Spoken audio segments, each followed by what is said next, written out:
வணக்கம். வாங்க ஜம்னாமாவின் ஜம்முனு சமையல். இன்னைக்கு வந்து நம்ம பார்க்க போறது பச்சை கொத்தமல்லி சட்னி.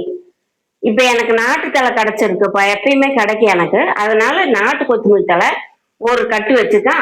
தேவையான இன்கிரீடியன்ஸ் வந்து நாட்டு கொத்தமல்லி தலை ஒரு கட்டு, 4-10 தேங்காய், 2 வரமிளகா, ஒரு ஒரு அரை நெல்லிக்காய் சைஸ் அளவு புளி, தேவையான உப்பு, அவ்வளவுதான் சட்னி.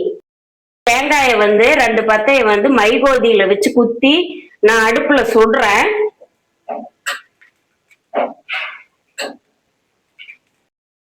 தேங்காய் சுட்டுட்டோம், 4 பத்து தேங்காயும் சுட்டு வச்சுட்டோம். இப்ப புளியை வந்து மைகோதியில குத்தி புளியை சுடுறோம். இப்போ நான் 2 வரமிளகா வச்சிருக்கேன். காரம் வேணும்னா இன்னொன்னு சேர்த்தி வச்சுக்கோங்க.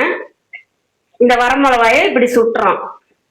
இப்போ தேங்காய் சுட்டாச்சு, 4 பத்தைய, புளி சுட்டு எடுத்து வச்சுட்டேன், 2 வரமிளகாயும் சுட்டு எடுத்து வச்சுட்டேன், பச்சை கொத்தமல்லி தலை அலசி வச்சிருக்கேன்.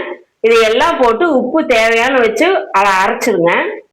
தேங்காய், சுட்ட புளி, சுட்ட வரமிளகா போட்டிருக்கோம், பச்சை கொத்தமல்லி தலை போட்டிருக்கோம், உப்பு போட்டுட்டு ஒரு 3/4 பதம் 90% அரைங்க, 100% அரைக்க வேணாம், 90% அரைச்சி எடுத்துங்க. ரெடி ஆயிடுச்சு பச்சை கொத்தமல்லி சட்னி. இது வந்து நிறைய ஹெல்த் பெனிஃபிட்ஸ் இதுல இருக்கு. வாந்தி வர்றது, கொமட்டுறது, தலை சுத்துறது, இந்த பித்தத்துக்கெல்லாம் வந்து இது உடனே ரொம்ப ரெமெடியா கேட்கும். அப்புறம் இந்த பிரெக்னெண்டா இருக்கிற பிள்ளைங்க வந்து சாப்பிட முடியாது, வாந்தி எடுத்துட்டு இருப்பாங்க, அவங்களுக்கெல்லாம் வந்து இந்த சட்னி அரைச்சு கொடுத்தீங்கன்னா கொஞ்சம் சோறு நல்லா சேர்த்தி சாப்பிடுவாங்க.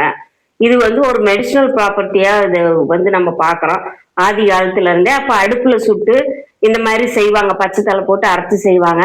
நம்மளுக்கு அடுப்பு வசதி அவ்வளோ இல்லாதனால நான் இப்போ சுட்டு கேஸ்ல சுட்டு செஞ்சு காமிச்சிருக்கேன். இது வந்து பார்க்க ரொம்ப சிம்பிளா இருக்கும்.